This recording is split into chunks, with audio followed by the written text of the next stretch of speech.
Well, good morning, everyone. The Subcommittee on State Foreign Operations and Related Programs will come to order. Let me welcome our distinguished panel, Ambassador Wynn Stanley, Ambassador Burns, Ms. Vasquez, and Ambassador Thomas. Thank you for being with us today. We appreciate your time and agreeing to testify and answer our questions on this very important topic. Now, this hearing is fully virtual, and so we must address a few housekeeping matters first.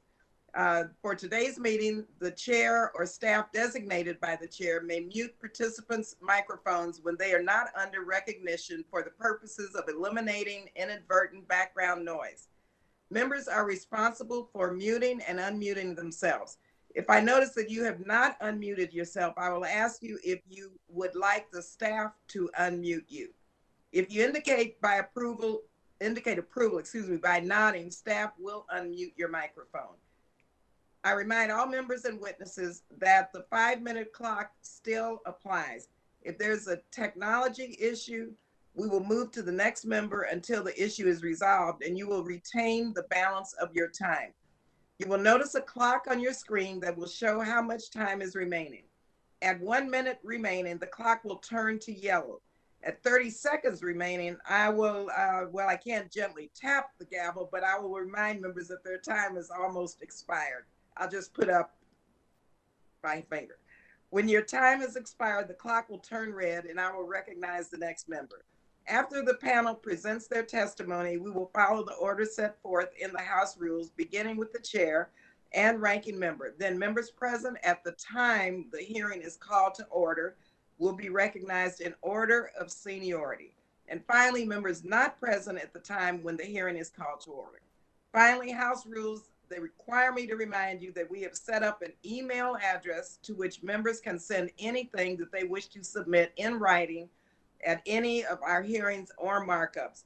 That email address has been provided in advance to your staff. So thank you very much. Now we will begin, and I will speak for a few minutes and just once again thank everyone for joining us at this hearing about the urgent need for reform to increase diversity in our foreign policy workforce. Far too long, people of color have had a limited voice and limited opportunities to shape our country's foreign policy. This chronic and entrenched lack of diversity and inclusion causes major challenges for our nation at home and abroad. Lack of diversity among our workforce can lead to whole classes of issues, including systemic racism, poverty, inequality, climate change being disregarded. Without enough diversity in the people we hire and promote in our foreign policy workforce, we often face the troubling reality of groupthink. When people abroad see the uniformity of our diplomatic corps, they question our commitment to inclusion. And when Americans of all colors do not see their priorities acknowledged, they feel alienated by their own government. When they see fewer opportunities to shape foreign policy, they are less likely to engage in shaping foreign policy and in politics generally. Last year, at the request of Congress, the Government Accountability Office reviewed diversity and inclusion in the foreign affairs workforce. That GAO study found that the State Department has objectively failed to reflect America in its hiring and promotions. Between 2002 and 2018, example, the percentage of African Americans working at the State Department actually declined from 17% to 15%. Additionally, the percentage of African American women in USAID's civil service workforce dropped from 36% in 2002 to just 23% in 2018. Hispanic, Asian American, indigenous people face the same and similar obstacles. At the Department of State, the GAO found a significant disparity in the rates of promotion for racial and ethnic minorities, up to 42% less than their white counterparts. Similarly, minorities at USAID were up to 41% less likely to be promoted compared to whites in civil service. And racial and ethnic minorities were significantly underrepresented in the senior ranks of civil service and foreign service. At state, racial and ethnic minorities make up only 13% 13% of the executive level workforce. Most disturbing, these findings echo those of a GAO study on the same topic in 1989. That's over 30 years ago. Both studies found disparities in rates of promotion, underrepresentation of minorities in leadership positions, and institutional barriers just not being addressed. Numerous Secretary of States and administrations, Democratic and Republican alike, promised to make changes to increase diversity. Clearly, these promises were not kept. For years, we have heard commitments from leadership at state and USAID that they focus on recruitment. The evidence shows that this mantra, it's really failed. After 30 years of failure, we can't wait for evolutionary change. We need to try something different. It will be uncomfortable. It will force everyone in state and USAID to change the way they do business. But I want everyone involved to understand the fierce urgency of this issue. The United States government cannot effectively represent America abroad unless it hires, promotes, retains, and values a workforce that truly represents America. The time for study, the time for debate is over. The time for change is here. So I stand ready to work with Secretary Blinken, Administrator Powell, and other leaders in the executive branch and on Capitol Hill to tackle this problem. There are a host of good ideas to consider. Representative Castro's Diversity and Inclusion at the State Department directs the department to establish benchmarks and goals for the assignment of personnel and reforms the Foreign Service Performance Review process to include support of diversity and inclusion as a key criteria for promotion. Representative Bass has introduced the Represent Americans Abroad Act to create a pathway to attract highly qualified mid-career professionals who are also members of minority groups to the Foreign Service. So I hope this hearing will be the start of us moving toward bold action, experimentation, and implementation to solve this problem. Especially, I will ask our witnesses to share what steps they think Secretary Blinken should take in the first 3 months, 6 months, and 12 months to demonstrate progress. We can't wait 30 more years for this change. It needs to change now. So in my role as chair of this subcommittee, I'm committed to advancing real impactful solutions to address these entrenched institutional barriers to diversity. I've been fighting, like so many on this subcommittee, for years to create more opportunities for people of color in our foreign policy workforce. It's past time to enact bold, forward-leaning policy solutions. This hearing is the first step in that direction. So I look forward to hearing from our distinguished panelists, and I want to hear your policy solutions and what in addition can be done administratively or through legislative action if necessary. Unfortunately, our ranking member, Mr. Rogers, was unable to attend the hearing today due to a conflict. He asked our colleague and friend, Mr. Diaz-Balart, to provide an opening statement in his stead. I'd like to ask Mr. Diaz-Balart now for any comments he may have. Good morning, Madam Chairwoman. Again, thank you. And before I begin, I would ask unanimous consent that the statement of the ranking member be submitted for the record. Without objection. Thank you, Madam Chairman. I want to thank the chair for holding this hearing and to our knowledgeable witnesses for their service and for taking time, as the chairwoman said, for your testimony today. I share the desire to improve the diversity of our foreign policy agencies.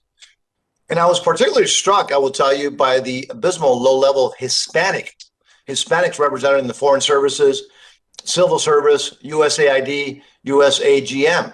So I look forward to hearing from our witnesses how we can address this issue. And also, how can we improve diversity in areas that are, frankly, have not been directly addressed, such as economic background, region of the country, ideology, religion, and other key aspects of our country and, frankly, individual identities.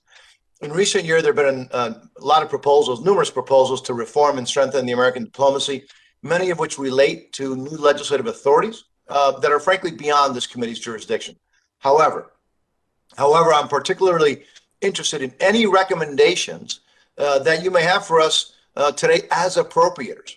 Now, additionally, recommendations last fall by a task force led by former Undersecretary of State William Burns and also Assistant Secretary Linda Thomas Greenfield both of whom now have senior positions in the administration. They suggested that any efforts to reform the State Department should start from within, they said. It should focus in the first year of a new administration on what can be accomplished under existing authorities and without significant new appropriations. They continue to say that success in those early endeavors to take initiative and change department culture, they wrote, would be the best advertisement for sustained congressional support and White House backing for a new emphasis on strengthening American diplomacy. So I'm interested to hear from our distinguished witnesses today on how these goals will be accomplished and whether these witnesses concur that it can be done from within and without significant new appropriations, again, as a task force determined. Again, Madam Chairwoman, I thank you for this opportunity. I look forward to hearing from our distinguished witnesses. I yield back. Thank you very much. Okay, Ambassador Wynn Stanley, Ambassador Burns, Ms. Vasquez, and Ambassador Thomas. Once again, thank you for being here. If you each could be kind enough to summarize your oral statement in 4 minutes, and I want to make sure we leave enough time to get to everyone's questions. Your full statement, however, will be included in the record. After your testimony, I will be calling on members based on seniority of the members that were present when the hearing was called to order, alternating between majority and minority members. I will then recognize any remaining members in order of their appearance. Each member is asked to keep their questions to within 5 minutes per round. Ambassador Wynn Stanley, please proceed. Again, thank you for being here. Thank you, Madam Chairwoman. Representative Diaz-Balart and members of the subcommittee, thank you so much for having me speak today on this urgent topic.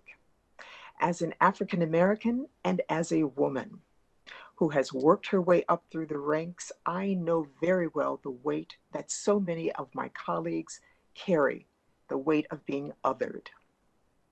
I had to ignore those who questioned silently my suitability, my capability, my viability to be a successful representative of the United States of America. Questions that were based solely on my gender and my race. And I know that my success in the department is all too rare.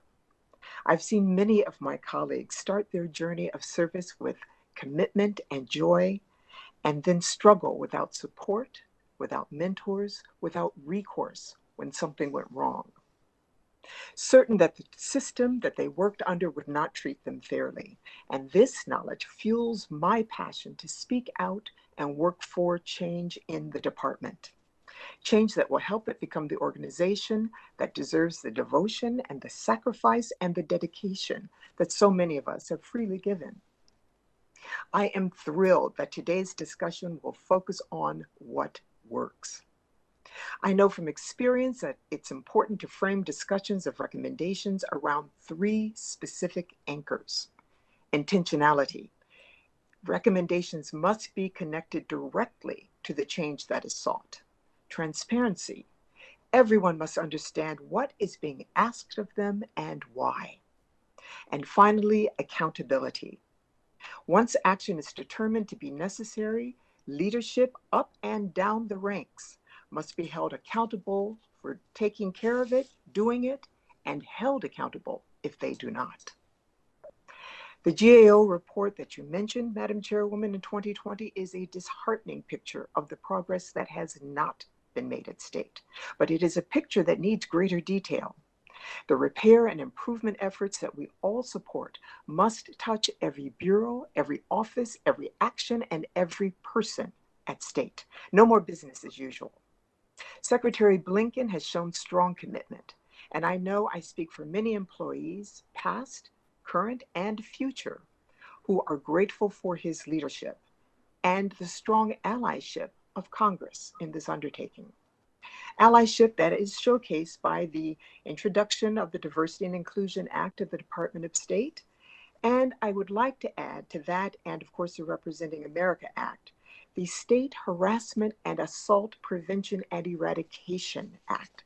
This too is going to be very important. Although the department can, as you noted, do much of this on its own, if passed These pieces of legislation could assist in the efforts to increase inclusion and eliminate barriers to successful careers for minorities and women. Coupled with your willingness to drill down to on what works, we can improve the professional lives of almost every group at the Department of State and ensure that the organization is one that is fit to lead our foreign policy with renewed vigor. I've been privileged to participate in discussions that underpinned recommendations in several reports. All are valuable, including the American Academy of Diplomacy, the Association of Black American Ambassadors, the Belfer Centers, and the recently released Truman Center report, which I asked to be entered into the record. Among the many outstanding recommendations that have been offered up from these and other sources, I cite 5 that must and can capture important best practices for what must be done to improve inclusion and diversity at the department, and I'd be happy to expand on them during the question and answer period. In brief, ensure support for diversity and inclusion is treated as a core competency for promotion. Re-energize a selective and focused mid-level entry program. Re-energize and strengthen the mentorship program. Ensure that employees found to harass or discriminate against minorities and women are held professionally accountable. And finally, ensure that the Plan Chief Diversity and Inclusion Officer has full access to data, resources, and staff. If the department is to succeed here, any implemented recommendation must support fundamental change. The world watches us. We are exceptional, and we will be judged by how well we do this. Thank you. Thank you very much. We'll come back to questions. Ambassador Burns, can you please proceed with your testimony? Madam Chair, thank you. Representative Diaz-Balart, thank you as well for this invitation to testify. I know you have my written testimony. I'm just going to make 3 points, hopefully in 4 minutes, to summarize what's at stake for America on this issue. First, I think all of you, led by you, Madam Chair, Democrats and Republicans, are right to have this hearing. There is a crisis. There's a lack of diversity and inclusion in the State Department and USAID. I think many people feel there's a cancer that's eating away at the heart of the State Department and its future. My Foreign Service colleagues, Ambassadors Mark Grossman and Marcy Reese and I issued in November a report recommending major reforms across the board to the future of the Foreign Service. Over a year of study, we met with over 200 people in 40 different workshops. And by far, the greatest amount of attention from all those people was on this issue of diversity and inclusion. So our advice to the administration and the Congress is, and to all of us as citizens, we have to focus relentlessly on diversity as a first-order strategic priority, that if we want to have a revived and rebuilt and high-performing Foreign Service, it has to reflect the diversity and inclusivity of our society. And right now, the United States is not meeting that standard. That's my first point. Second, there's much that Congress can do, and hopefully on a bipartisan basis. Congress can help in a very simple way. In recruiting minority college and graduate students, you could mandate that every internship in the Department of State, in Washington, or overseas be a paid internship. It's a fundamental issue of fairness across all income levels, and it's actually the smartest way to recruit bright young people into the Foreign Service. Congress could create a reserve officer training corps for the State Department, modeled on what the military has. This would help to recruit minority employees who would train to be U.S. civilian first responders during international emergencies. We've missed that. As we think about the crises of the last couple of decades, we've not had that capacity. As Congresswoman Bass has advocated, and as Ambassador Abercrombie Wynn Stanley just stated, we could create a mid-level entry program for the State Department. It would help the department to recruit Americans into the Foreign Service who have skills that are in short supply, like cyber and IT and medical and public health. And by focusing in part on minority recruitment for this mid-level program, we could diversify the department much more quickly and at a higher level and not wait for generational change. And I do think the leadership of both Parties in Congress will be critical to produce this kind of major change. My third and final point, Madam Chair, we also need the Biden administration to lead, and I think it is beginning to do so. President Biden, of course, has the most diverse cabinet in American history. The President, Vice President Harris, Secretary of State Tony Blinken are all committed to real change on this issue. Secretary Blinken has created the position of Chief Diversity and Inclusion Officer. It's the first time ever that position has been created. The State Department should expand the Rangel, Payne, and Pickering Fellowship programs. I teach at the Harvard Kennedy School, and I teach a lot of these students. They're an impressive group of people. They want to serve. By expanding it, and President Trump wanted to expand it, which was a good idea, you'd have a greater intake of minority candidates. But I think, and this goes to what Representative Diaz-Balart said, the department has to recruit more aggressively, as the military does, in our high schools, at the high school and college level, throughout every one of the 50 states, at historically Black colleges across different income levels and ethnic levels. And we're not doing that right now. Perhaps most importantly, the State Department has to ask each officer to be accountable, ask that change come from within. And I agree with Ambassador Abercrombie Wynn Stanley. Promotions to any level in the State Department, in part, should be a function of what have you done for diversity and inclusion, not just having good sentiments, but what have you done? So in closing, I'm honored to be here with Ambassador Abercrombie Wynn Stanley, with Ambassador Thomas, and with Ms. Golden Vasquez. I know they've had to live with barriers in their own careers that I have not. And they've all thought very deeply about this issue. So I'm honored to be with them, Madam Chair. Thank you. Thank you, Ambassador Burns. We'll turn now to Ms. Vasquez. Good morning, Chairwoman Lee, Representative Diaz-Balart, members of the Subcommittee on State, Foreign Affairs, and Related Programs. Thank you for the opportunity to appear before you today to discuss the urgency of building a modern foreign affairs workforce that reflects America. My name is Abigail Golden Vasquez, and I'm a Latina professional with over 30 years international experience in the public, private, and nonprofit sectors. Normally, I wouldn't admit that, but I'm not normally on a panel with 3 ambassadors. I've worked on diversity and inclusion as a professional, as a mentor, as a sponsor, and as a participant in the International Career Advancement Program, which helps diverse career foreign affairs professionals break through the glass ceiling. ICAP provided me with an unparalleled network of mentors and sponsors that enabled me to secure a career-boosting senior role at the Aspen Institute. Despite decades of effort, we've failed to achieve the diverse foreign affairs workforce we need, and have even slid backward in some areas. Study after study show inclusive, diverse organizations are more innovative and more effective, suggesting that we fail to diversify at our very own peril.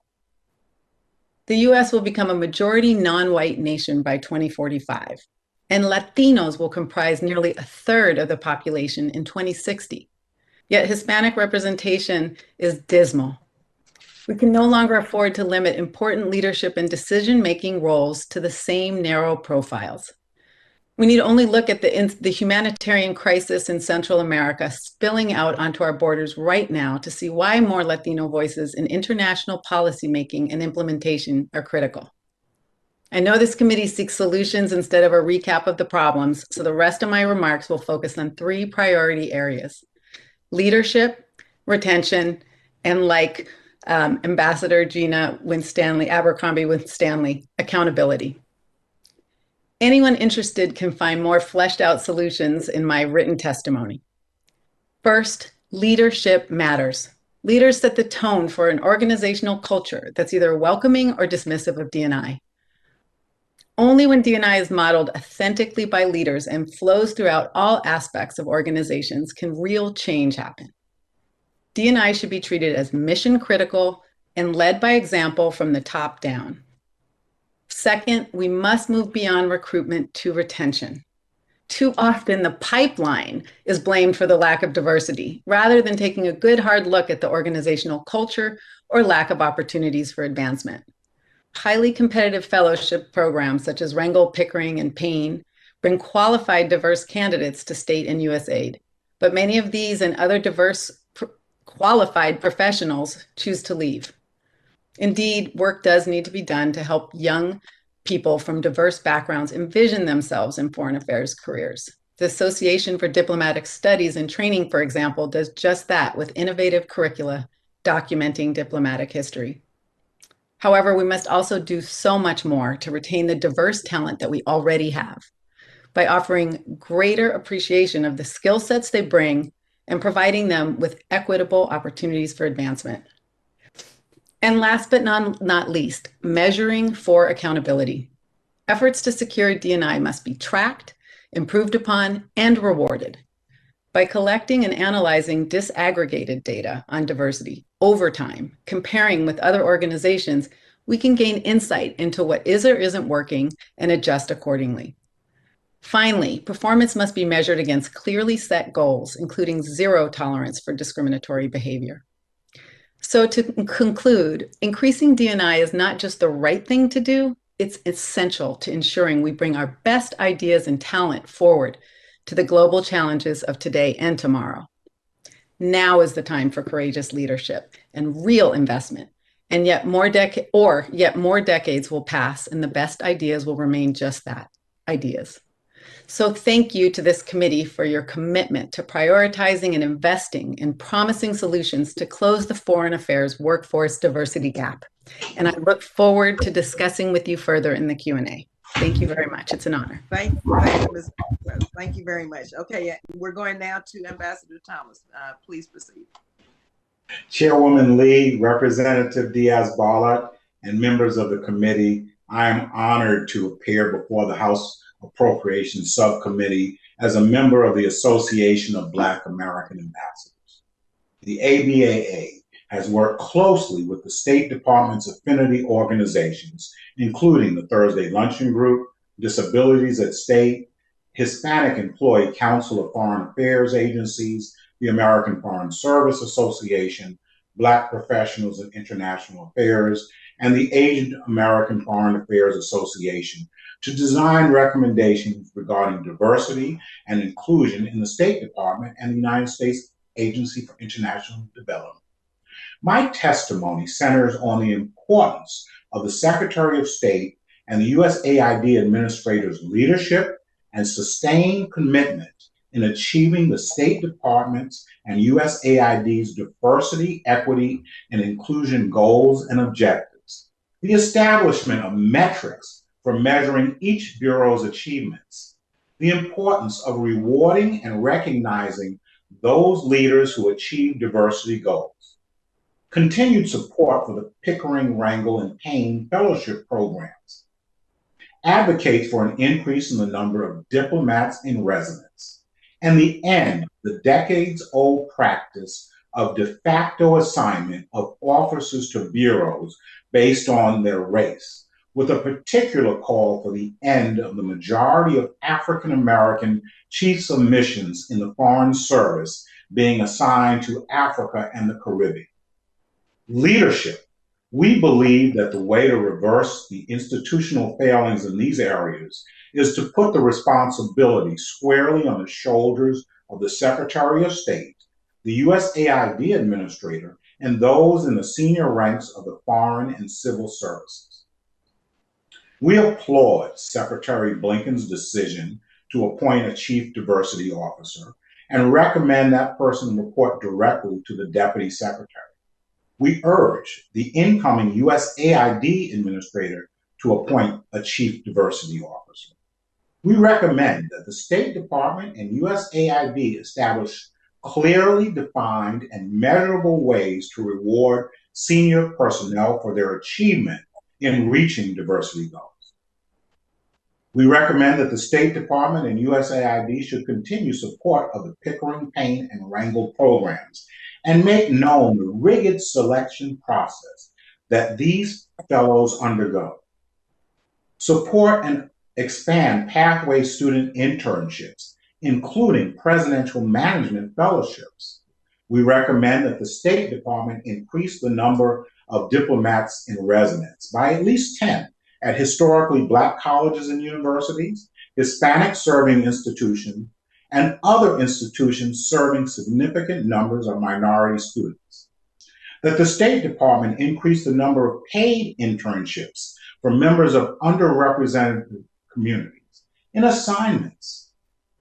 Underrepresented foreign service officers and specialists can advance America's foreign policy interests at all posts, and their assignment should reflect this from their entry into the foreign service throughout their careers.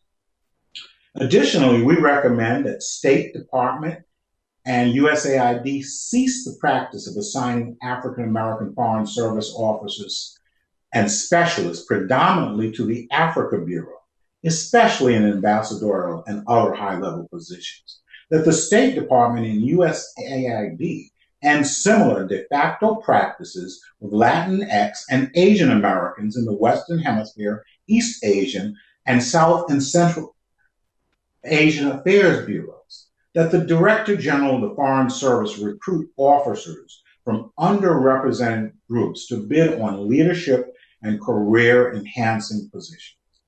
In training, we recommend that all senior personnel, foreign service and civil service, including non-career officials, especially those serving as ambassadors, be required to take training on hiring and leadership principles, subject to executive order and State Department policy.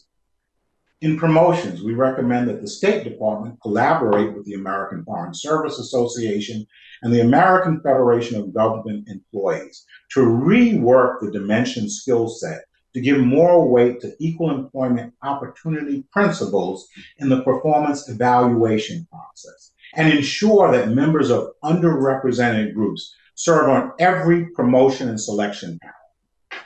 In terms of retention, consistent high-level support for targeted mentorship of officers and specialists from underrepresented communities, coupled with promotion-related incentives, can help officers of color advance and feel that their contributions are valued. We recommend that the State Department pay more attention to retention. Increased payments that reduce or eliminate student loans might help retain more diverse candidates. Support external training programs such as the International Careers Advancement Program that helps prepare mid-level foreign affairs practitioners to advance to more senior levels. In conclusion, Madam Chairwoman, the ABAA requests that the committee maintain oversight of the State Department and USAID's leaderships to ensure that our nation's diversity, equity, and inclusion goals are met and sustained through quantifiable metrics. Thank you, Madam Chairwoman, committee, and I look forward to answering your questions. Thank you very much, Ambassador Thomas, and thank you all for your testimony. You all really have given us the roadmap, and I'd like to start with my first question for the entire panel. You've heard the evidence. We all know we failed on diversity and inclusion. What we are doing and have done for decades is just not working. And this is an issue of institutional accountability. And of course, in thinking about this, I said accountability to what? And how do you make sure there is accountability? And the State Department and leadership knows what they are being held accountable for. So my question is, what should the Secretary of State do next? What specific actionable strategies can be employed like now in the next 3 months to 6 months to create this culture of accountability at the department to drive institutional and structural change from the top down? And then what recommendations do you have to ensure that the Secretary and the new Office of Chief Diversity and Inclusion Officer drive accountability for inclusion inside the department? And how can Congress hold them accountable for rapid, and I mean rapid progress? So Ambassador Wynn Stanley, I'd like to start with you. You mentioned intentionality, transparency, and accountability. What's your take on how we can do what we can do in the first 3 to 6 months? Yes, thank you, Madam Chairwoman. Well, one of the most important things we have to have are the data. And that means really having it sliced and diced, not just, general ranks, but where they are, which offices have people, where the hurdles are with regard to promotion. So getting either a strong data shop set up or having it refocus and having the data accessible and known. People can't address it if they don't know what the problems are. And most people in the department really don't know what the numbers are. Most importantly, in my view, is the department needs to figure out a way to include, as I mentioned, support for diversity and inclusion in the precepts for promotion. I will tell you, after 30 years, nobody cares about anything strongly if they're not judged on it. And all the things that we strive to accomplish as diplomats, in addition to, of course, excellent foreign policy, but that leadership, the management, the substantive knowledge, those things we work not only to accomplish, but to show exactly how we've accomplished it. And that's how we get promoted. And that is exactly the sort of specificity that needs to be in place for diversity and inclusion. That's going to take cooperation with AFSA and really working out specific things that people can strive to do to show that they are supporting it. And people being judged on it will, I believe, go to changing the culture of the building. Thank you. Ambassador, excuse me, I'd like to get to Ambassador Burns, Thomas, and Ms. Vasquez. We have a minute and a half left. I'm trying to stay within my 5 minutes. So if you could respond, Ambassador Burns, then we'll come back around for a second round with the other witnesses on this question. Ambassador Burns. Thank you, Madam Chairwoman. I think Secretary Blinken first can lead and say that this is going to be one of his priorities, and he's said that. Second, have the new Chief Diversity and Inclusion Officer report directly to him. He said he will do that. He needs to appoint the person, obviously. Third, Secretary Pompeo in his last months of office said, let's double the Pickering, Rangel, and Payne fellowships. It's a very good idea. And the Biden team should do that. Fourth, as Ambassador Thomas alluded to, we have a major problem with retention. And it got to the point that he made about assignments. Are people being given challenging and fair assignments in the first 10 years? We're losing a lot of people. And fifth, as Ambassador Abercrombie Wynn Stanley said, she's right. There has to be accountability. To be promoted, you have to now show, have to show that you've done something for diversity and inclusion, not just said that you're in favor of it. I think that accountability is very important. Great. Ms. Vasquez, we have a few seconds left, 36 seconds. Well, I echo what the other two have said. And I do think that this issue of leadership is critical. And so it's leading by example and demonstrating, which I believe Secretary Blinken has started to do. It's getting the DEIC person in place as soon as possible.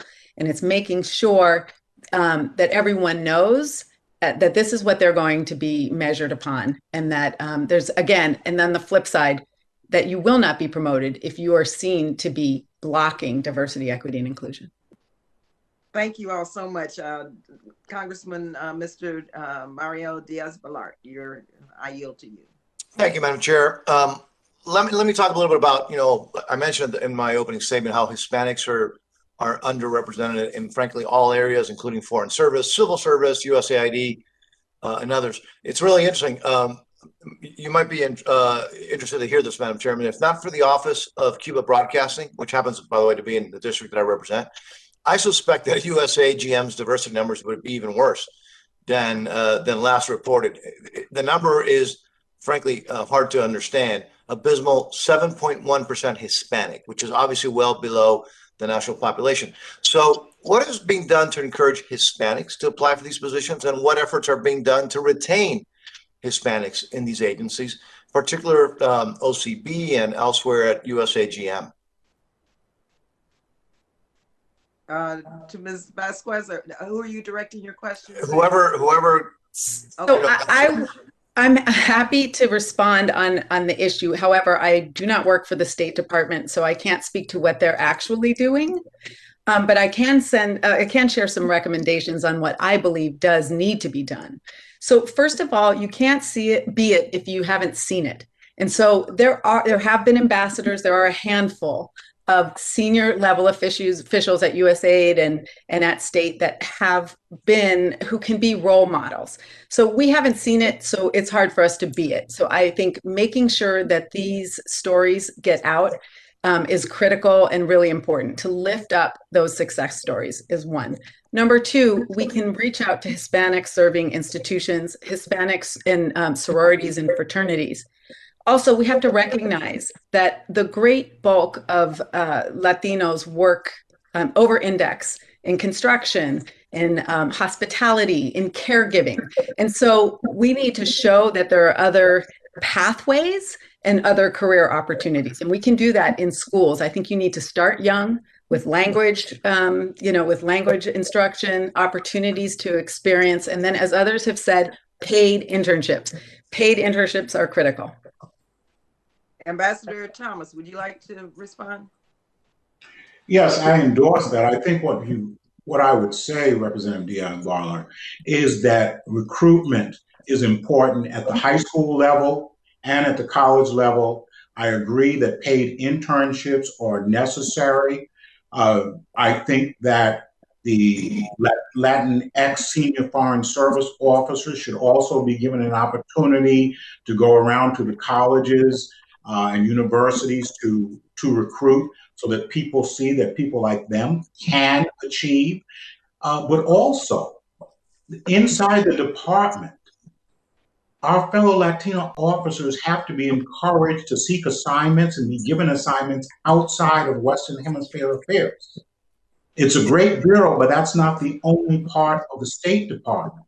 And if you work in only one part instead of two or three, your opportunities for senior ranks can be limited. Ambassador Wynn Stanley? I associate myself with all of the above, and what Ambassador Thomas just mentioned made me smile, because when I joined the Foreign Service, Ambassador Romero was one of the people who was in the Middle East Bureau, and I was absolutely heartened because I didn't need to be, from that background or simply a white American to serve in the Bureau. So having a Hispanic person above me, before me in the Bureau was inspiring, and I think we can do that for each other.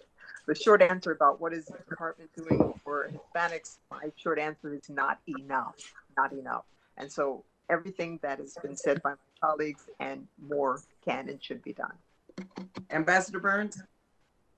Two quick points, Madam Chair, and to Congressman Diaz-Balart. First, when we conducted our research report, I said we talked to 200 people. One of them was a friend of ours who'd been an ambassador in the Foreign Service, and he goes back 40 years. His view, and he documented it with figures and data, is that there's been no appreciable progress in the fortunes of Latino and Latina ambassadors and senior officers in 4 decades. So you're right, there's a major problem. Second, I would agree, recruitment's going to be critical. Recruitment outside the Ivy League, recruitment in 50 states, recruitment, in public universities, not just private universities, and having recruitment objectives that are really ambitious, as Ambassador Thomas said in his testimony. That has to happen. I don't think it's happening now. Thank you. Can I add to that really quickly that community colleges, to Congressman Diaz-Balart's point about other kinds of diversity, if we start to look at community colleges and not just always going to the same international relations master's programs, I think we could dramatically expand the types of people that we attract from diverse socioeconomic backgrounds. Thank you very much. Now I will yield to Ms. Meng from New York. Thank you, Madam Chairwoman. And I just wanted to echo the comments that were just made about recruiting at community college. As someone who represents a community college and a local city university, I would be a huge fan of that and would love to work with you any way that we can. But I wanted to thank you, Chairwoman, for holding this hearing.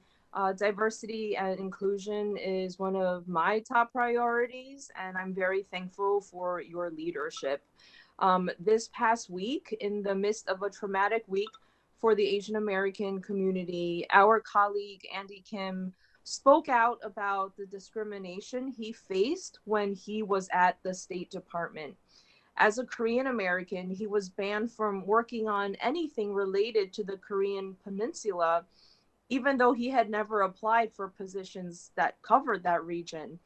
This is not a one-off experience. According to a survey conducted by the Asian American Foreign Affairs Association, 70% of 132 respondents believe the State Department's assignment restriction process is biased, based on an assumption, automatic assumption of dual loyalty. This question is true for Asian Americans and for other races and religions. I've heard from Jewish Americans that they have struggled to obtain security clearances or work on Israeli-Palestinian issues, even if they have zero family in Israel. Across our government, people are drawn to specific careers because of their heritage or personal experiences. Someone who grew up on food stamps might be drawn to work on hunger policy. So too might a Chinese American be qualified to work on issues regarding the US-China relationship. Diversity should be an asset to our national security, not a threat. And in fact, to treat our well-vetted diplomats and national security officials as untrustworthy because of their unique understanding of a region creates security threats. Two questions. Can you touch on the security risks that come with these discriminatory policies? And two, when these issues are brought up by those who've experienced discrimination, they're often met with the excuse that information is classified. How can we work in a more transparent way to examine the assignment policy? Ambassador Burns, would you like to start and respond to that? I'd be happy to. And Representative Meng, thank you so much for your question. I read the interview with Congressman Kim, and what he said was very familiar to me, and I think to others who've served in the Foreign Service, of a situation where if you're Asian American, sometimes it takes longer to get a security clearance. And sometimes you're asked not to serve in certain embassies in the Asia Pacific region. And my own view on this, I don't have access to the facts. I've been out of the State Department for some time, but this needs to be looked into. And there ought to be a review of this policy, because I'll just say one thing. If we admit a young man or young woman into the Foreign Service, regardless of who they are or where they're from, they're Americans. And we should trust them to represent the United States wherever they need to be assigned around the world. To exclude someone because they're Chinese American from serving in China, or Korean American from serving in Korea. We don't say that. I'm Irish American. I don't think I've been excluded from serving in Ireland. At least no one's told me that. I think it's something that needs to be looked into. And again, I don't have all the information of why these decisions are being made. But clearly, when you have this type of situation, it really hurts morale, and it limits people's careers. And it deprives us, in many ways, of some of our officers who have native-born language skills, which can be, and cultural awareness, which can be very important in getting and having us do our job for the American people. Ambassador Thomas, can you unmute, please? Can you unmute? Thank you, Representative Meng, for that. It's been a traumatic week for my family, who are Asian American. My wife and colleagues are holding a Stop Asian Hate conference this weekend as they try to recover and heal. But my recommendation for this is security clearances should be done on a case-by-case basis, not on a blanket basis. It breaks my heart to see that people are not assigned to an area based on race. And the reality is, you're correct about Jewish Americans in the Middle East, about Cuban Americans even serving back when we had mission in Cuba. So I would urge the new incoming Assistant Secretary for Diplomatic Security to take an audit of this and work with the Director General to come up with a comprehensive plan that, as Ambassador Burns said, treats all Americans equal. Thank you. Now I would like to yield to Mr. Fortenberry.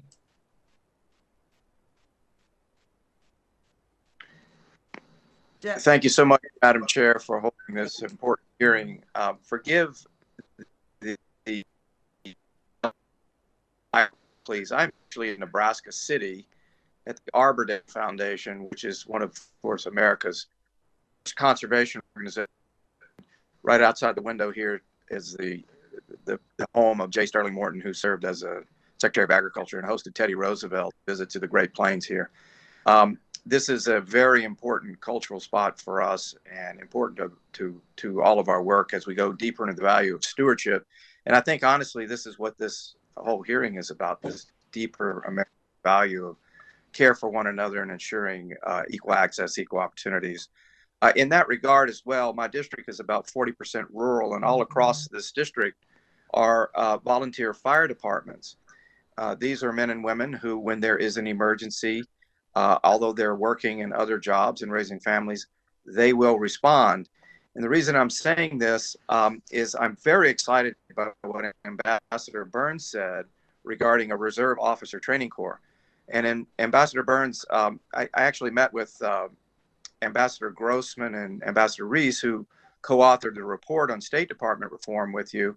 And we discussed this very concept. It's been something that I've thought of for a very long time. And I really appreciate your efforts to try to think critically about structural modernization of the department, including this issue, because it's been since the 1980s since we've done this.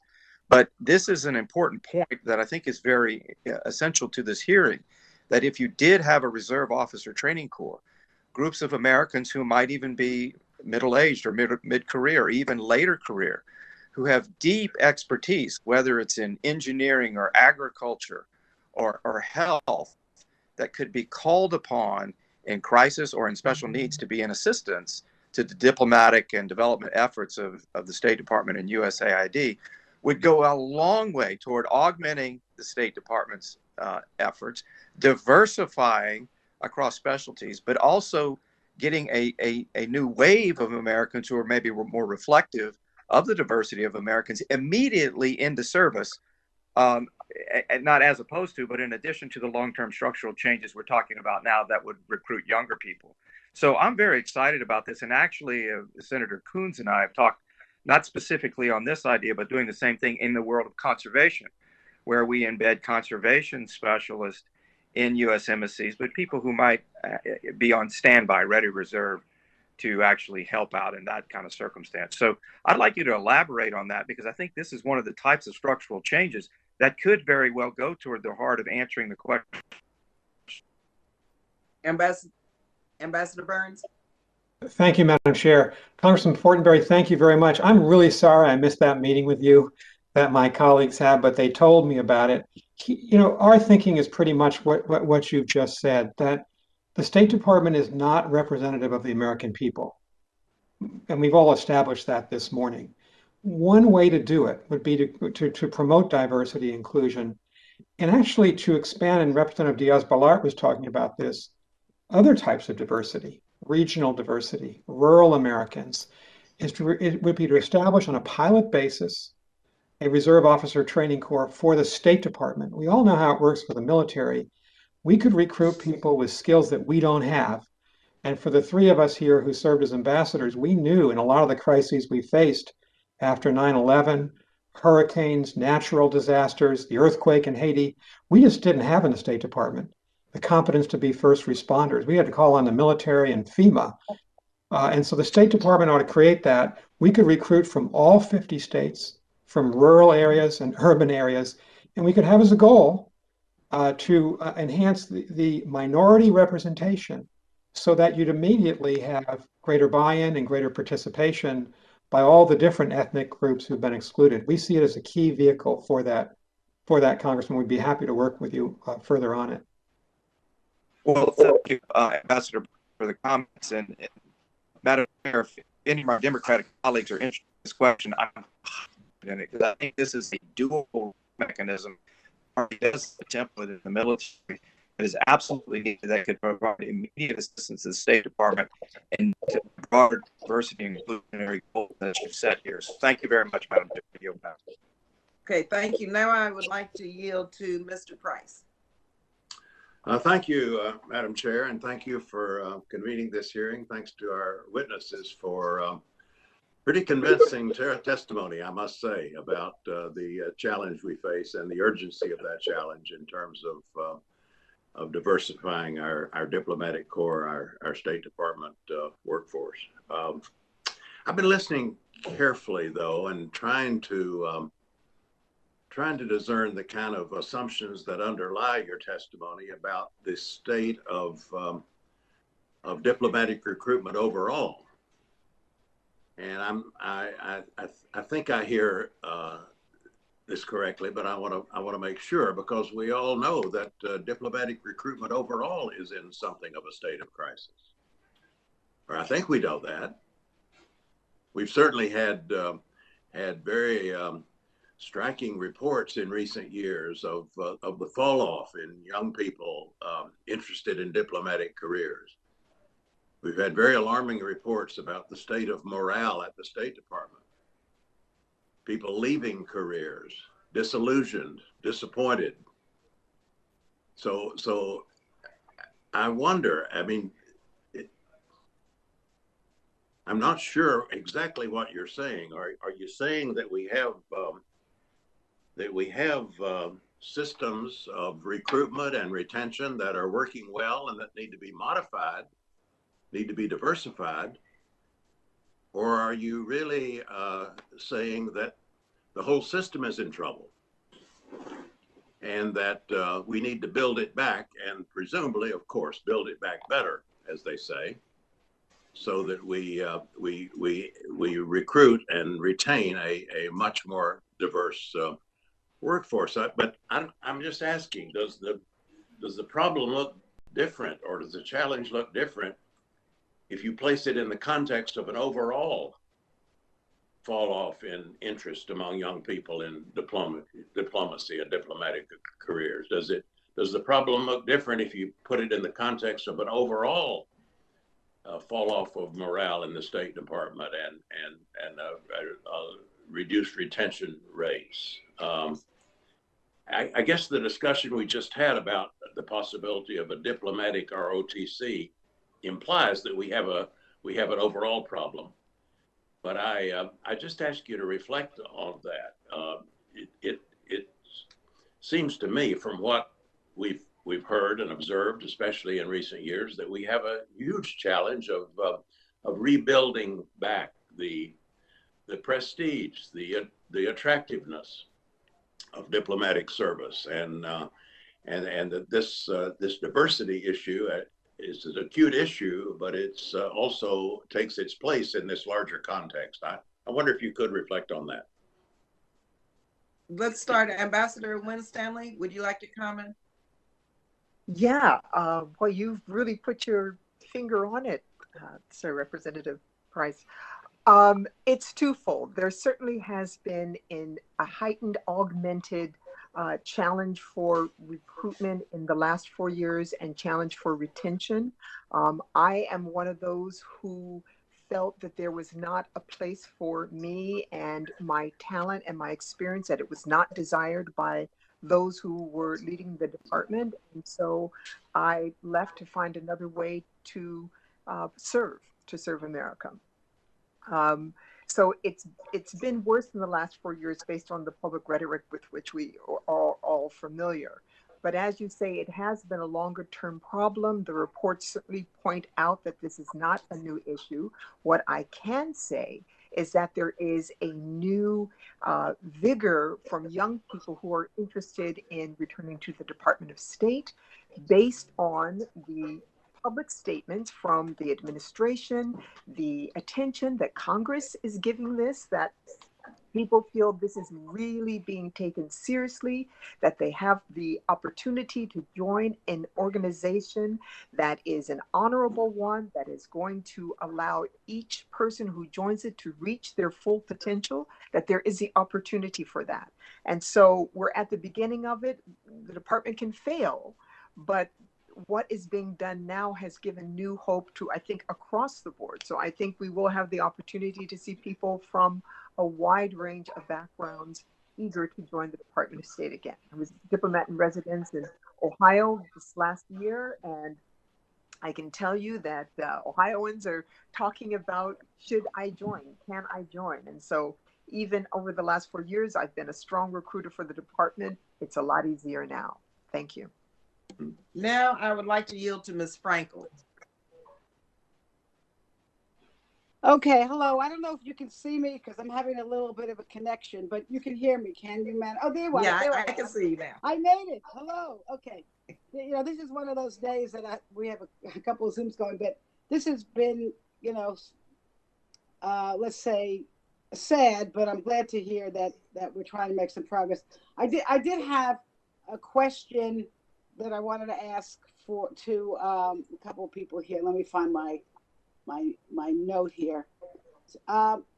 Ambassador Thomas, one of the statements you made was that the State Department and USAID should cease the practice of assigning African Americans predominantly to the Africa Bureau, especially in the ambassadorial and other high-level positions.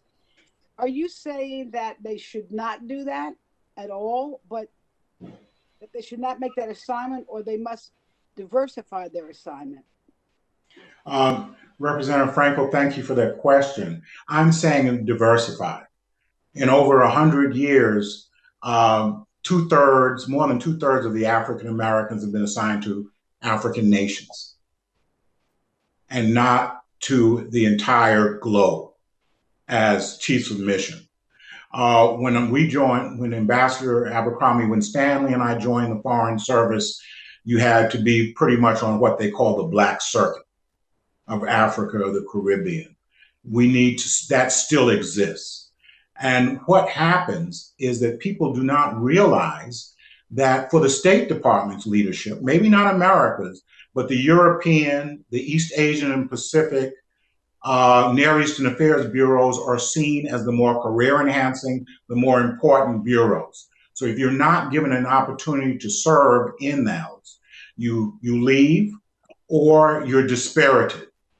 And we believe that everybody should have the opportunity to serve across bureaus. And we have seen that follow with other minorities and women as they've joined the Foreign and Civil Service.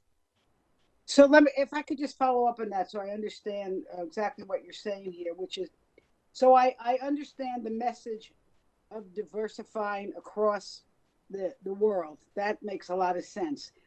In terms of certain nations, though, let's take the African.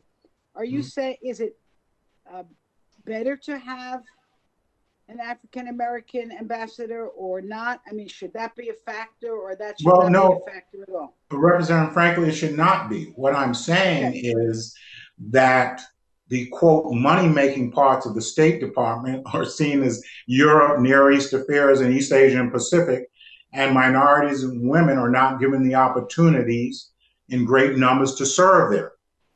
And therefore, your promotion opportunities become limited. You enter the Foreign Service often not knowing the culture and history, and you're happy to go anywhere. And so if you serve in Africa and you now say, oh, I would like to go serve in Europe or Near East Affairs, they go, you have no experience, no language, we're not giving you the opportunity. Okay. Just to thank you for sharing that, just to change your subject a bit, if somebody knows this or wants to answer this in regards to these reports of sexual harassment, does anyone have a suggestion in terms of changing of policies or practices to deal with this issue?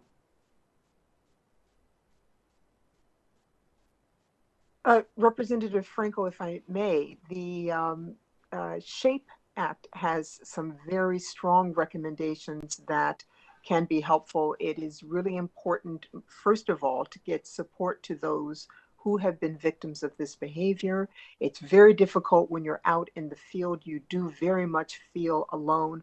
I'm hoping that the department will be putting in place some kind of hotline on a 24-hour basis that people can call in and get immediate support and guidance about how to deal with these challenges. But there are a number of things that can be done, making sure that follow through is rapid, and most importantly, that perpetrators are held to account. It's one of the greatest challenges that I've heard about repeatedly in my career. My own experiences, generally, I haven't reported anything because I didn't think it would make a difference. We need to change that perception among everyone in the department, those who might be victims, and definitely among those who might be perpetrators, that people care, something will be done about it.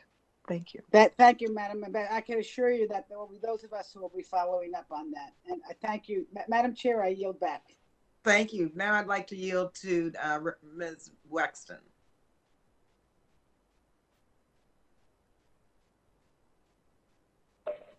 Thank you, Madam Chairwoman, and thank you to the witnesses for appearing before us today. This is really fascinating for me. I mean, I'm new to this committee, so I'm glad to hear that this is our first committee meeting is about diversity and inclusion in the State Department and beyond.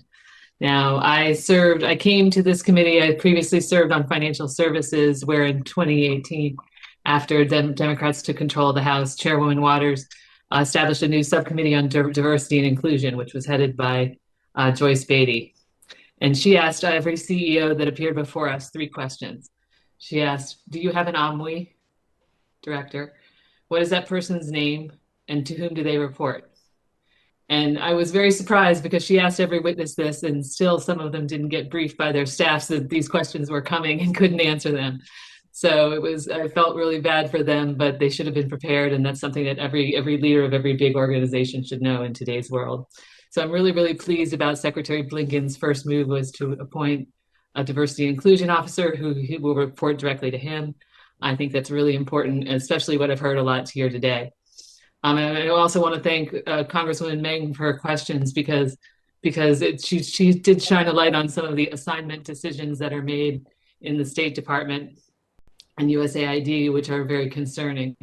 And Ambassador Thomas, your statement about the Black recruits going to predominantly to the Africa Bureau is very concerning because it seems like there's a 2-tiered system for how people get assigned. Which is obviously inequitable and needs to be remedied. So I guess my first question is how can we work with employee affinity groups like the South Asian employees groups, the Black employee groups, and the Latino or Hispanic employee groups to help forward their concerns, and which are not always exactly the same. Obviously, they're going to be working for their own populations, but how can we work with them to help them reach their goals? We will, Ms. Vasquez, would you like to start? Sure.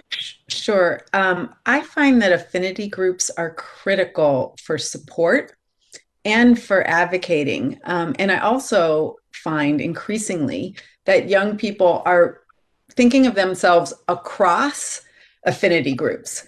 And so I actually would advocate for working both independently and together with affinity groups. But the most important point that I wanted to make is very often it feels like the burden is on us to try and solve these problems within a system that isn't very interested in changing.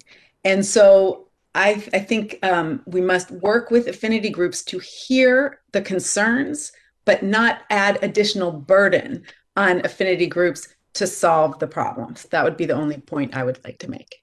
Okay, and because my time is limited, I want to ask our former ambassadors these questions as well. Ambassador Abercrombie, Wynn Stanley, starting with you. How can we ensure that any changes that we make are going to be long lasting? Because I would imagine that the State Department has experienced some whiplash now between the way that the previous administration dealt with this issue and the way that Secretary Blinken has made it clear that he intends to deal with it. So how can we in Congress ensure that any changes that are being made are going to be permanent? Yeah. Representative Wexton, thank you. It's a challenging solution, but it really is going to come down to changing the culture of the building, putting things in place that are going to outlive any individual, any administration. One of the things, as I said, if indeed we find out the best way of including support for diversity and inclusion and promotion competencies, that will outlive, because that's what people will be judged on. And so that will allow time an effort to be built up so that people get used to changing the way they think about what's going to get them into leadership positions. So I think that's the most important thing. Thank you. And presumably getting better diversity at the mid and upper levels of the State Department will help with that as well. And Ambassador Thomas, do you have any thoughts on that in the final moments that we have here? Yes, I agree, Representative Wexton, with Ambassador Wynn Stanley. I also think that not only the paid internships, but giving the Foreign Service officers rewards or payment for their commitment to diversity is important. Before, we had adherence to EEO goals, and people ignored that because there were no rewards or penalty for not doing this. Gotcha. Thank you so much, and I'll yield back. Thank you. Now I'd like to yield to Mr. Ressenthaler. Hey, thanks, Chairwoman. I really appreciate it. So prior to serving in Congress, I was in the military. As many people know, I was a Judge Advocate General in the Navy JAG Corps deployed to Iraq, and I can attest to the diversity in the military. I think it's one of the things the military does right. There are some problems, admittedly, and that's for another hearing, another time. But just statistically talking, the DoD has said that the enlisted active duty service members are actually more diverse than the U.S. population as a whole. And obviously, I think that's a good thing. As the State Department addresses challenges, as we've been talking about today, both at home and abroad, including issues like countering China, Russia, Iran, I would recommend that we look in the State Department, consult with the DoD regarding things like retention, barriers, and career development. With that said, Ambassador Burns, I wanted to direct this question to you. I know that in your recent report, which is entitled U.S. Diplomat or a U.S. Diplomatic Service for the 21st Century, you did outline many challenges and recommendations for Congress and the administration. Some of these were recommendations referencing the DoD and the intel community on things like training, education, and other reforms. Does the hiring of veterans and other mid-career professionals help meet the goals of the State Department? And does the State Department currently prioritize veteran hiring, or is this an issue where the department lacks diversity? And with that, I'll yield to you. Congressman, since I've been out of the department, I don't know the figures of State Department hiring, say, in the last 5 or 6 years of veterans. But two of our proposals in the Harvard report that we made to reform the Foreign Service, I mentioned them today, which can help diversity broadly defined, not just by race and gender and ethnicity, which is vital, but also in terms of where you're from in the United States and what you've done.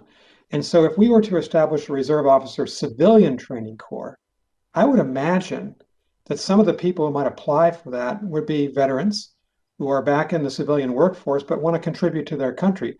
I've met people like that where I teach at the Kennedy School. Second, on the mid-level entry program, which is controversial in the Foreign Service. Some people see it as a threat, but I support Congresswoman Bass's bill because it can be a vehicle for diversity, particularly for racial and ethnic diversity. We can take people in at a much higher level, and therefore you can produce quicker change more quickly, I should say. The same is true of the military. I mean, some of the people who come to us in the State Department with the best skills are people who've served, 4, 5, 6 years in the military. So, and I have taught people who want to make this transition. So I think you're right to make that connection. And if Congress could legislate in some of these areas, I think on Reserve Officer Corps, on mid-level, and on paid internships, I think you begin to see change. So Congress legislating. Thanks, Ambassador Burns. And don't even get me started on paid internships, because the fact that we don't pay some of these interns drives me crazy. But again, that's another topic for another day. One more quick follow-up, just briefly.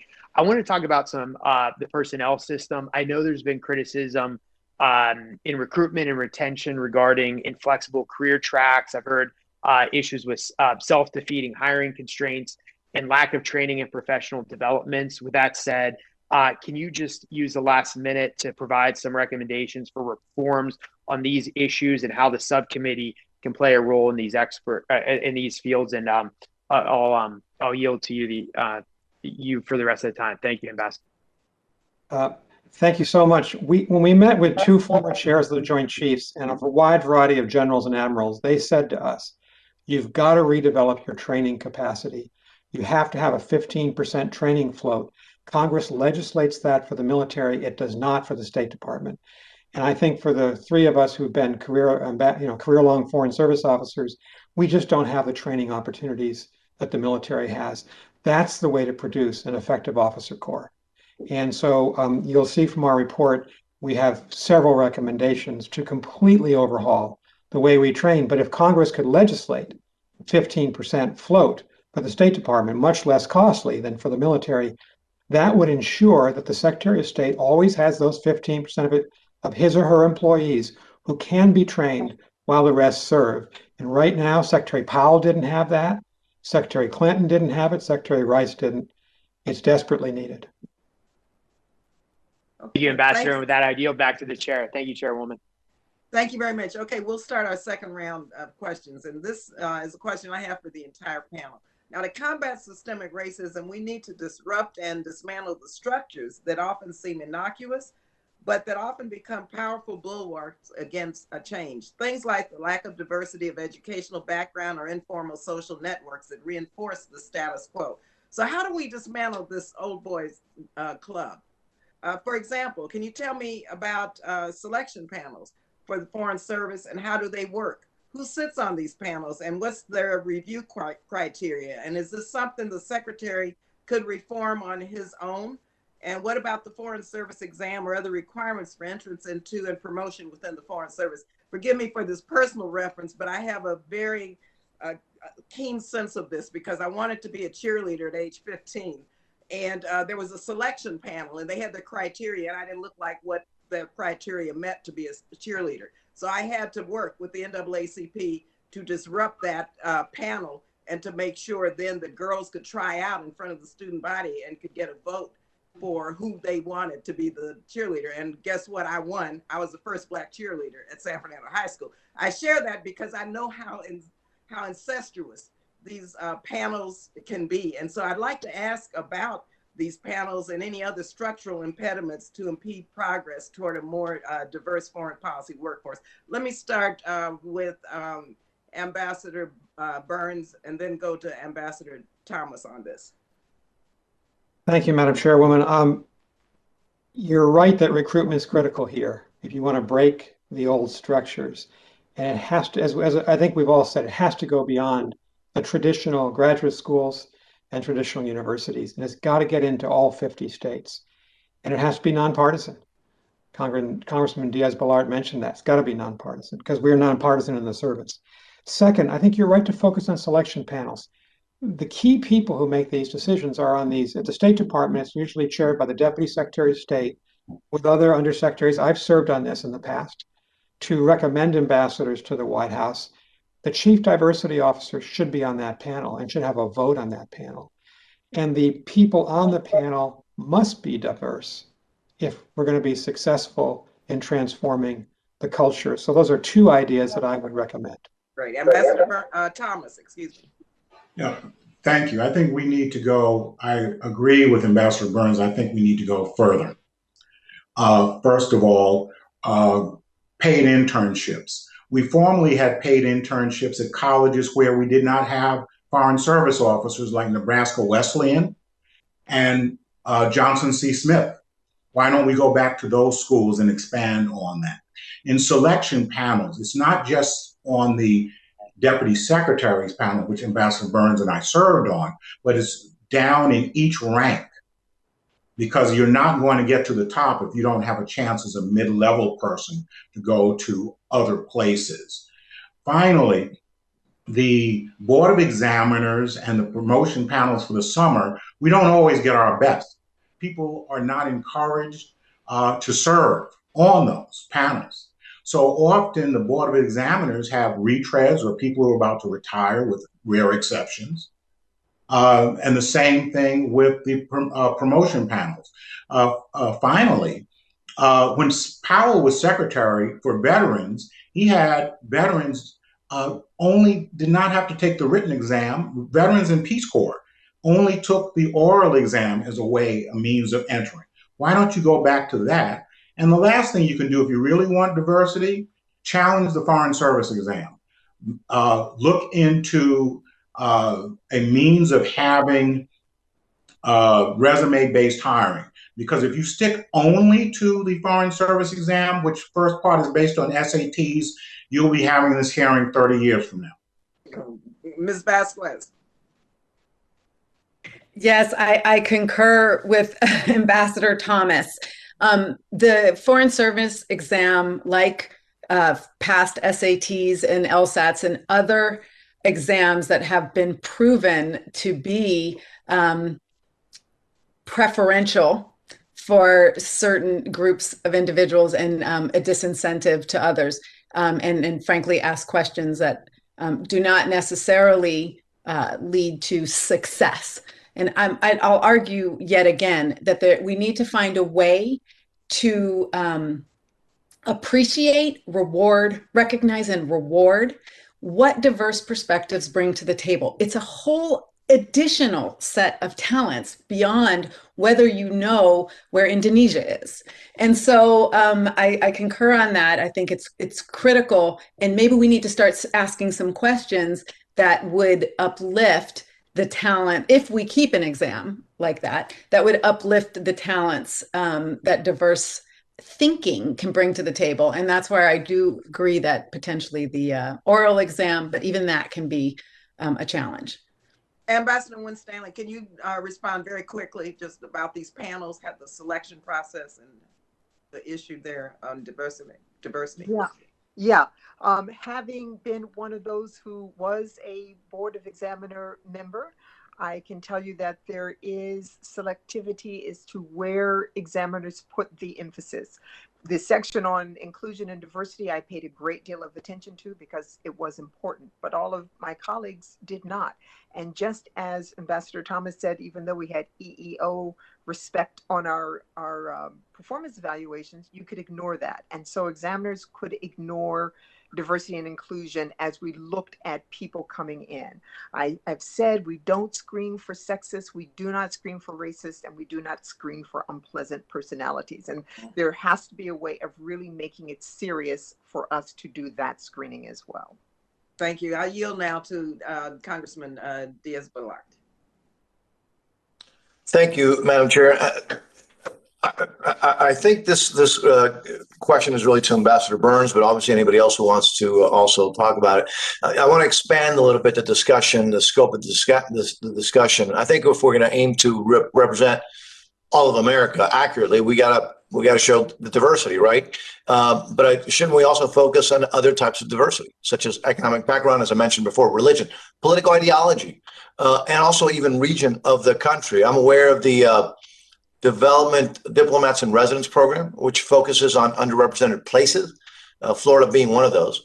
But it's a small program. So what more can be done to ensure that states such as Florida, and I don't want to upset anybody, so also other places like, the Midwest, Southwest, Southern states are better represented? And then also, is data even collected on economic background, religion, political ideology, region? Is that data even collected or looked at? Thank you, Congressman. I would just say I don't know the answer to your last question. As to what's permissible and what's not permissible as you try to recruit somebody. I'm not sure you can ask about certain things, for instance, on your political views. But others may have a better view of that. I would just say, we're all coming back to one thing, and that's how do we recruit? And do we recruit on a wide basis? Or are we just looking to reproduce in this generation, past generations? And if we can augment the diplomatic residence program to lots of regional universities, to community colleges, to public universities throughout the 50 states, we'll find the people as the military finds them, but the military takes recruitment much more seriously than we do. So I think that it's the recruitment and the retention. And really, it's almost the retention has become as big a problem, because that gets to culture inside the State Department. The Pickering, Rangel, and Payne fellows are tremendous talents academically. I know that, as I said before, because I teach them. But many of them are not given the opportunities in the first 10 years that maybe white officers are being given. That's a true problem as well. And finally, I'd say, you mentioned ideological diversity. We have to be nonpartisan in the federal civil service and foreign service. That's our oath of office. And I think one of the great glories of the foreign service is we've largely been nonpartisan for the past half century. I worry that in the last administration, I'll try to say this in a way that's not too critical, but I have to say it. I think the Foreign Service was politicized by several of the events that happened in the Trump administration. And we've got to go back to being nonpartisan, not thinking of ourselves as Republicans and Democrats, but as Foreign Service officers who serve both parties, no matter who the American people elect. I think that's another, Congressman Price asked a question about this. It's another part of the problem that needs to be corrected in the State Department today. Ambassador Thomas, excuse me, Mr. Diaz-Balart, you can go on and direct your question. I'm sorry. No, Madam Chairwoman. I would never assume to do it better than you. So why don't you go ahead and do it? Hey, Ambassador Thomas. Thank you. Representative Diaz-Balart, I think that if you look at Brigham Young University, which has an excellent program in producing people for federal government because they encourage languages, they encourage travel. The former president of Johnson C. Smith gave all of his students passports so they could go overseas and study. It was a tremendous financial burden, but he was willing to do that. That is important, the recruitment. I teach at Yale Jackson School, where we have Pickering, Payne, Rangel fellows who are outstanding, and they do come from economically deprived backgrounds. All of these Pickering, Payne, and Rangels come from economically deprived backgrounds. So if we are able to increase and sustain them, whether they're from Southern Florida or Hillsborough County, where I live, Representative Balart, we can get more. Ms. Vasquez? Yeah, I would just like to add on the recruitment, we can expand our lens a lot wider. Are we looking at schools like Gallaudet that have diverse abilities? Also, are we recruiting for LGBTQ? But again, back to the issue of retention. If they don't find a welcoming home when they arrive, then all that recruitment work is for naught. I believe the time is up, but I wanted to say Payne, Pickering, and Rangel students, all professionals, have complained that when they get there, they're treated as different class citizens and resented because they didn't take the Foreign Service exam. So again, I want to go back to this issue of the culture, and that has to be addressed as well. Ambassador Wynn Stanley? Yeah. And I have to correct the record, because they do take the Foreign Service exam. But one of the challenges, again, is at building culture. As Ambassador Burns says, these are outstanding candidates, but the understanding in the building is that they are substandard. And the department has done little to nothing to correct that. There were many ways of doing it. While I was working in the Board of Examiners, I suggested an article be written by HR on the number of fellowship programs that people can use to get into the Department of State. It's not just Pickering and Rangel. You can be a Bourne Fellow. You can be a AAAS Fellow, Presidential Management Fellow. And none of them have to take the written exam. The only ones who have to take the written exam are the Pickerings and the Rangels. And yet they're assumed to have slipped through some way that the department has not addressed. So there are so many things that can be done by the Department of State to change the culture. And that's what it's going to take for sustained change in this case. Sorry. Thank you. Okay, I now will yield to Ms. Frankel. Congresswoman Frankel.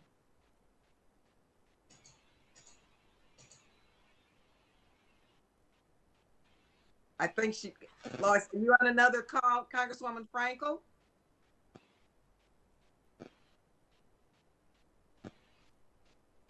Okay.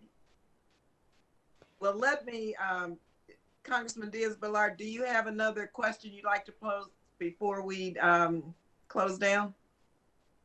If I could just if you would allow me a very brief follow-up. So we talked a lot about recruitment and retainment. Do we have sufficient data from exit surveys and that show areas of how to improve? Or I mean, is there actual data on this stuff that would be helpful? Ambassador Burns? I know from our report that there is some data about who we're taking in. But interestingly, when people choose to leave, the department does not make the effort to ask them, why are you leaving? And to catalog that and to learn some lessons about who you're losing. And that's one reform that Secretary Blinken could make today and tomorrow. Thank you, Madam Chairwoman. Appreciate it. Okay, let me see if Congresswoman Frankel would like to ask a second question. If not, let me first take a moment to thank our staffs for helping put together this hearing and for guiding us through it. And thank our witnesses, because you have contributed so much to our thinking in terms of how we move forward on all of these issues around diversity and inclusion. And I just have to thank you for presenting solutions, because we can't wait anymore. And I think that Secretary Blinken will be an excellent partner in how we move forward, because I'm reminded of his comments. He said that he wants the workforce to reflect the diversity of our country. And we have a lot of work to do. We can't wait another 30 years. We're going to look at what we can insist on in the next 3 months, 6 months, 9 months, a year, and keep going forward. Because this is a shame and disgrace. And we have to be the example in the world as it relates not only to what democracy means, but also what diversity, inclusion, and equity means, especially in our Foreign Service and State Department and USAID and all of our initiatives overseas. So thank you again. If members would like to submit questions for the record, please submit them to the subcommittee within the next 7 days. And I just want to thank, who is not with us today, but I think all of you know Ambassador Ruth Davis, who has had such a stellar career in the Foreign Service. I have questions for her that I will be submitting for the record.